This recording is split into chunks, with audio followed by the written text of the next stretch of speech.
Hello मित्रांनो, स्वागत आहे तुमचं आपल्या चॅनलमध्ये. मित्रांनो, चॅनलला सबस्क्राईब केलं नसेल तर सबस्क्राईब करून घ्या. चला तर मग त्याला सुरुवात करूया. माझे नाव आर्यन आहे आणि माझं वय 22 वर्ष आहे. मी सुरतमध्ये राहतो. या कथेत आज मी सांगणार आहे की मी होळीच्या दिवशी मामीसोबत कशी मजा केली. मामी एका मोठ्या कॉलनीत राहत होते. माझ्या मामीचे वय 36 वर्ष आहे. त्या दिसायला खूप सुंदर आहेत. त्यांची सुंदरता पाहून कुणीही कार्यक्रम करायला वेड होऊ शकतो. असंच काहीतरी माझ्यासोबतही झालं होतं.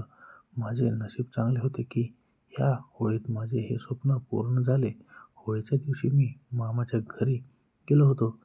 तिथे जाऊन पाहिली तर घरी मामी एकटीच होत्या. मी विचार केला, मामा कुठे? मी विचारलं, मामा कुठे गेलेत? तर मामी म्हणाल्या की तुझे मामा दिल्लीला कामानिमित्त गेले आहेत. ते उद्या येणार. हे ऐकून मी खूप खुश झालो की मला मामीसोबत एकटं राहायची संधी मिळाली होती. म्हणून पण मी दिखावा केला की मी एकटा राहून इथे काय करणार, मीही निघतो. तर मामी म्हणाल्या, का रे, मी आहे ना, तुम्ही माझ्यासोबत होळी खेळणार नाही का? माझ्यासोबत तसंही मी पूर्ण एकटी आहे. माझ्यासोबत कुणीही नाही रंग खेळायला. मला पण एकटीला खूप कंटाळा येतोय. तुम्ही इथे राहाल तर मला ही मज्जा वाटेल. त्यानंतर मी घराबाहेर थोडं फिरायला गेलो. काही वेळाने जेव्हा मी घरी आलो तर पाहिले की मामी रंग खेळायची तयारी करत होत्या. त्या म्हणाल्या, काय बनवू खायला? काय खाणार आहेस? मी म्हणलो, काही नाही, फक्त एक ग्लास पाणी द्या. त्या किचनमधून एक ग्लास पाणी घेऊन आल्या आणि त्यांनी मला दिलं. मी पाणी पिऊन ग्लास मामीकडे दिला. तेवढ्यात मामीच्या हातातून ग्लास खाली पडला. ते उचलण्यासाठी मामी खाली वाकल्या. तेव्हा मला मला पहिल्यांदा वाल पाहायला मिळाले. ते पाहून माझं बोलणं बंद झालं आणि मी ते पाहत असताना त्यांची नजर माझ्याकडे गेली. त्या म्हणाल्या, काय पाहतो आहेस? मी घाबरलो आणि म्हणालो, काही नाही मामी, मी फ्रेश होतो. असं बोलून मी बाथरूममध्ये गेलो आणि तिथे शांत झालो. त्यानंतर मी बाहेर आलो. मामी म्हणाल्या, चल, मी तयार झाले. मी विचारले, कुठे जायचे? मामीने कॉलनीत होळीचा कार्यक्रम होता सांगितले. मी त्यांना पाहिले आणि हसलो. मामीने विचारलं, काय झालं? का हसत आहात? मी म्हणालो, काही नाही मामी, तुम्ही या कपड्यात खूप सुंदर दिसताय. मामी हसून म्हणाल्या, अरे, हे तर जुने कपडे आहेत. रंगाने खराब होऊ नये म्हणून मी हे घातले आहेत. मी म्हणालो, नाही मामी, हे कपडे तर एकदम नव्यासारखे दिसतात. मामी हसू लागल्या. मामीला समजलं होतं की मला काय म्हणायचं आहे ते. मग आम्ही दोघे कॉलनीत होणाऱ्या कार्यक्रमाला गेलो. तिथे खूप होळी खेळली जात होती. सगळीकडे रंगच रंग होता. मीही मामींना खूप रंग लावला. त्या बहाण्याने मला मामीला स्पर्श करायला भेटलं. तिथे त्यांच्या एका मैत्रिणीचा होळी खेळताना मला धक्का लागला तर माझे हात मामीच्या बॉलला लागले. मी लाजून त्यांच्यापासून थोडा लांब झालो. मामीही काही बोलल्या नाहीत. मी समजलो की आत्ता संधी भेटू शकते. त्यानंतर तिथे थंडाईची व्यवस्था होती तर सगळीजण मनसोक्त थंडाई प्यायली आणि मस्त झाले. मामीने पण 4 ग्लास थंडाई पिली होती. त्यानंतर नाचगाणी सुरू झाले. मामी तिथे खूप नाचल्या. तिथल्या सगळ्या बायका मिळून नाचत होत्या. खूप मजा आली. मग आम्ही दोघेही घरी आलो. मामी नाचल्यामुळे खूप थकली होत्या.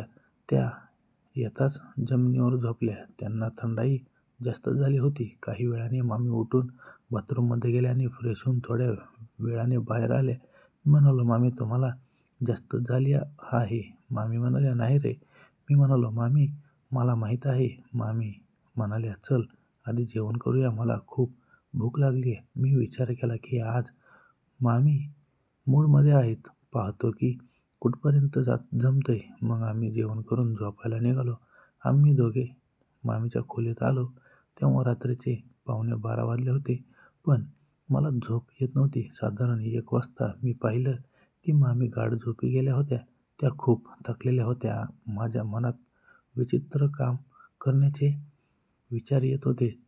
मी जवळ जाऊन बॉलवर हात ठेवला तर मामीकडून कोणतीही हालचाल झाली नाही. मी हळूहळू दाबायला लागलो.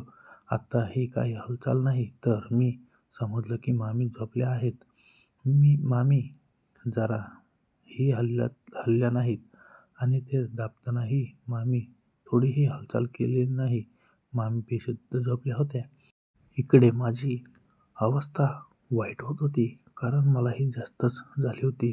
तर मलाही मस्ती येत होती. नंतर थोड्या वेळाने मामी ही हालचाल केली, पण मी माझ्या कामात गुंतलो होतो म्हणून माझं लक्ष नव्हतं. काही क्षणात त्या सुंदर आवाज करू लागल्या. मला समजले की आता मामींनाही जाणवायला लागलं आहे, पण कदाचित मामींना माहीत नव्हते की मी हे सर्व करतोय. एकदा मी त्यांच्याकडे पाहिलं तर मामीने डोळे बंद करून ठेवले होते. त्या कदाचित मला मामाच समजत होत्या. मी कार्यक्रम करायला चालू केले. त्यांनी डोळे उघडले तर मला पाहून त्या थबकल्या. त्यांच्या डोळ्यातून अश्रू यायला लागले. त्या उठून वेगळ्याच बसल्या. मग मामीने मला जोरात कानाखाली मारली. मी शांत त्यांच्या निराश होऊन बघत बसलो. मामी रडत म्हणाल्या, "तू हे काय करत होतास? मी तुझी मामी आहे." मी म्हणालो, "मी तुमच्यावर प्रेम करत होतो मामी." मामी म्हणाल्या, "तू वेडा तर नाहीस झालास?" मीही म्हणून टाकले की "हो, तुम्ही मला वेडं केलं आहे मामी." मामीने कपडे नीट केले आणि एका साईडला बसल्या. खरं तर मामीने माझं हत्यार पाहिलं होतं. आता त्यांच्या मनात होतं. मीही म्हणालो, "मामी, आज मामा पण नाहीयेत. मला माहीत आहे तुमच्या पण मनात आहे माझ्यासोबत कार्यक्रम करायचं." हे माझ्याकडे बघून म्हणाले, "हो रे, तुझ्या मामाकडून ती गोष्टच पूर्ण होत नाहीये. सारखं कामानिमित्त बाहेर जातात." म्हणून मी परत बॉल दाबायला सुरुवात केली. तेव्हा मामीने विरोध केला नाही आणि त्या पण साथ देऊ लागल्या. काही वेळाने मामींनाही मजा येऊ लागली होती. नंतर मी 2-3 वेळा कार्यक्रम केला. खरंच खूप आनंद वाटला. दोघांना खूप मजा आली आणि मामीला म्हणालो, "मामी, माझं मन अजून भरलं नाहीये." मामी म्हणाल्या, "अरे 2-3 वेळा तर झालं. अजून किती वेळा करतोय? मी खूप थकली आहे. आजपर्यंत तुझ्या मामाने एकदा केलं. तू 2-3 वेळा करून पण अजून मन भरलं नाही." मी म्हणालो, "मामी, आता शेवटचं." मामीने नकार दिला आणि म्हणाली, "तुझे मामा येतील." मी म्हणालो, "मामाला यायला खूप वेळ आहे." मी परत एक फेरी मारली आणि आम्ही तसंच झोपी गेलो. तर मित्रांनो, कशी वाटली आजची कथा कमेंट करून सांगा आणि लाईक, शेअर, सबस्क्राईब करायला विसरू नका. भेटूया अशाच नवीन कथेमध्ये. तोपर्यंत धन्यवाद.